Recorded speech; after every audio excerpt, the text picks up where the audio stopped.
दिल्ली सरकार की excise policy को लेकर पहले बीजेपी और आम आदमी पार्टी आमने सामने थी। अब दिल्ली के जो उपराज्यपाल है विनय कुमार सक्सेना, उन्होंने भी सवाल खड़े किए हैं और सीबीआई जांच की सिफारिश कर दी है। बातचीत के लिए हमारे साथ आम आदमी पार्टी के विधायक हैं आतिशी जी।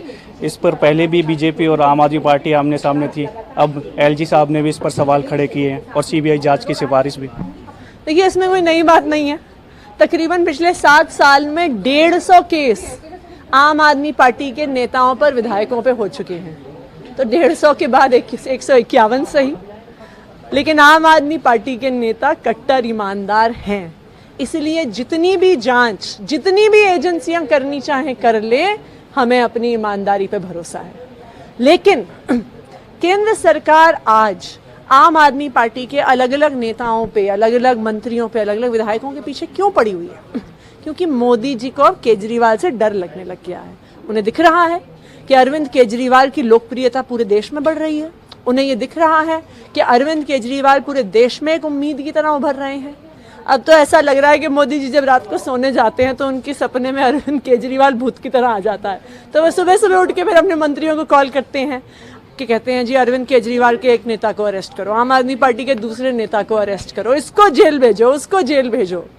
लेकिन मैं मोदी जी से कहना चाहूंगी कि आज अरविंद केजरीवाल पूरे देश में एक इकलौती उम्मीद की तरह उभर रहे हैं और आप इस लोकप्रियता को अपने फर्जी केसेस से रोक नहीं सकते। बीजेपी आरोप लगा रही है कि एक कंपनी के 30 करोड़ वापस किए गए, जो ब्लैक लिस्टेड कंपनी थे उनको ठेका दिया गया, कैबिनेट में पास नहीं हुई। ये सब जो सवाल बीजेपी उठा रही है। देखिए, बीजेपी का तो जो मेन आरोप है वो हास्यास्पद है। उनका आरोप क्या है कि भ्रष्टाचार हुआ और loss to the public exchequer, यानी सरकारी खजाने को घाटा हुआ। यही उनका आरोप है ना। जबकि अगर आप आंकड़े देखने जाएं तो ये दिख जाएगा कि 2019-20 में ये नई एक्साइज पॉलिसी आने से पहले 4100 करोड़ रुपए दिल्ली सरकार के खजाने में आए। जब 2020-21 में ये पॉलिसी इंट्रोड्यूस की गई, वो भी नवंबर के महीने में, जब मात्र 4 महीने इस नई पॉलिसी को लाया गया, तो रेवेन्यू एक्साइज से आने वाला बढ़ के 5400 करोड़ तक पहुंच गया। यानी मात्र 4 महीने में 1300 करोड़ रुपए का फायदा सरकारी खजाने को हुआ।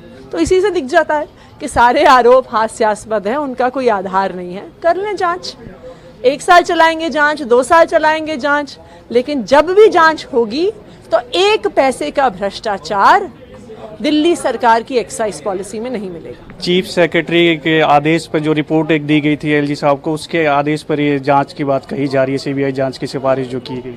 देखिए, मैंने आपको कहा ना, रात को मोदी जी को नींद नहीं आती है। फिर वो सुबह उठते हैं, किसी मंत्री को कॉल करते हैं, अपने एलजी को कॉल करते हैं, सीएस को कॉल करते हैं। अब हबड़ा तबड़ी में प्रधानमंत्री जी कहेंगे तो कोई तो झूठा सच्चा आरोप लगाना पड़ेगा, कोई तो निराधार ही सही आरोप लगाना पड़ेगा।